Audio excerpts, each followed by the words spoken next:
Shut Hashem, we'll talk sources after. I want to give the material raw, and then we'll. So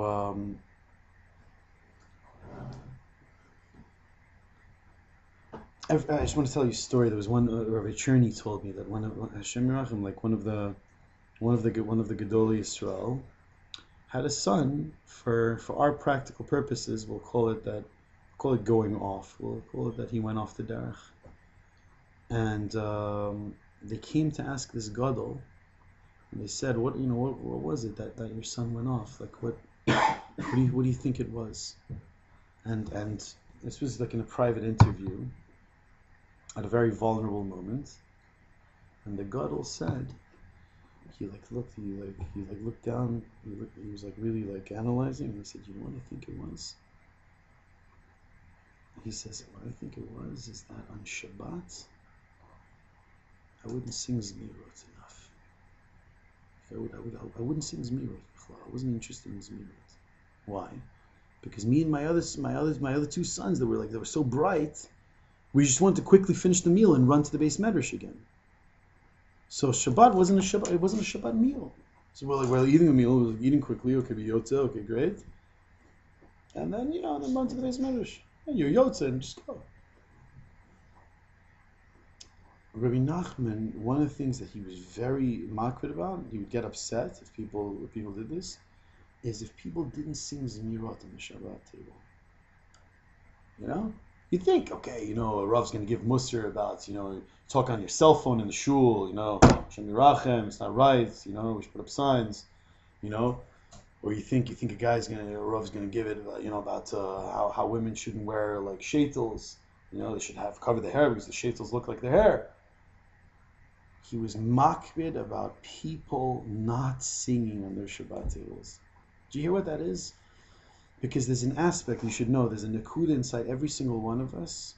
That's a nakuda of David HaMelech. That's a nakuda that's mekusher to the tzaddikim amitiyim. Every single one of us. Every single one of us in this room, every single soul has a nakuda. I don't care how, just for lack of terms, how let's say litvish or misnagdish you want to make yourself. Every single one of us has a nakuda that's connected to all the tzaddikim amitiyim, despite the fact that if they're Svardi, they're Temani, they're Ashkenazi, they're Yeki, it doesn't matter. In the world of neshama, we're connected. So it takes a person to be able to stop in his life, to push away the distractions, and to realize and to nourish, to find that nakuda in himself, and to nourish that, and to plug that into the tzaddikim, and to plug that into HaKadosh Baruch Hu. That place is a place of David Melech Yisrael Chai V'Kayam. That place is a place of an everlasting wellspring of excitement. There must be barriers in the way. If you're not tapped into that, there must be barriers in the way. Let's discover what that is. Rabbi Nachman says the only way to true simcha is if you open up all the doors in your life that you kept closed from HaKadosh Baruch Hu. All the doors. There's a friend of mine who wanted to come to Uman. It's a great thing. It's an unbelievable thing. I mean, I think everyone should go, But this is one nakuda that I told him. That is, if you want to go to Uman and you really want it to work, you want Rabbeinu's haftacha, you want the light of the true tzaddikim to come to your life, it's in one condition, that you open yourself up.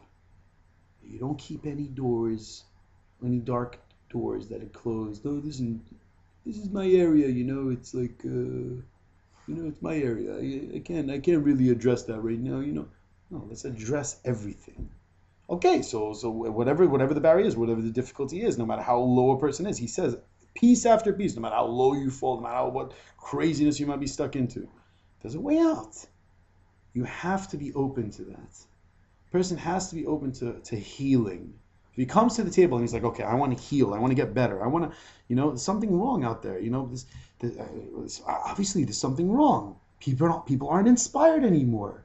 The speeches aren't doing it for people. The Musar is not, like, it's not working. Reb Moshe Weinberger, Shlita, he was telling me that, he gives a shiur, I think it's still going on. He switched for many years. He used to give a shiur for all the, all his chaver, the Bali Tshuva, like in Queens, and then at a certain point he switched. Where did he give a shiur? In Flatbush. Flatbush, Yiur Kodesh.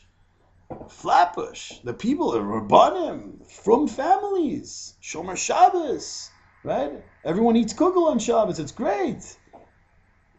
But Moshe Weimer said, he says they're broken families. They're broken. There are people that come to me crying all the time. They're messed up. They don't feel excitement in Judaism. They don't feel connected. Even to their family members, there's issues. He says, I have to get in. I have to get in there. I have to just talk about things like, what does love mean? What does integrity mean? What does excitement mean? What is that Nakud of David Melch inside of every one of us? The Nakud of hope. What does that mean? And that, yeah, maybe we can get onto this together. You know what I mean?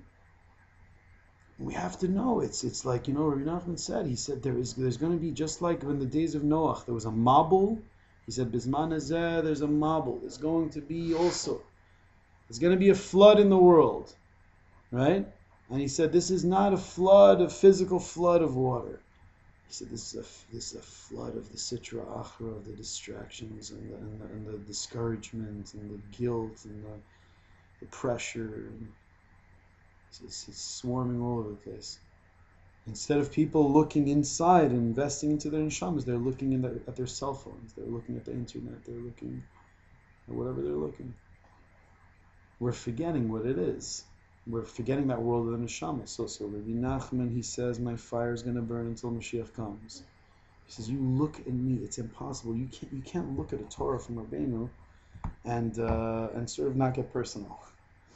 You know what I mean? He demands personal. He demands your heart. You can't learn this without your heart. You're not going to get it. If a person's just learning this in a sophisticated approach and analytical, so let's see, the lowest level you fall, I guess you could tap into Hashem. Well, yeah, I guess that's logical, because, Hashem's everywhere. Okay, cool. What does that do for me? I don't know.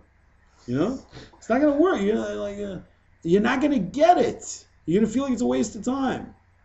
The only way you can learn Torah Rabbeinu is if you're doing tshuva as you're reading.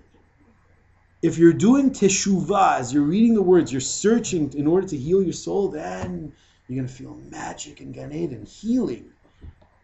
But if you're closed and you just want to analyze, it's not going to do it for you. You know what I mean? Yeah.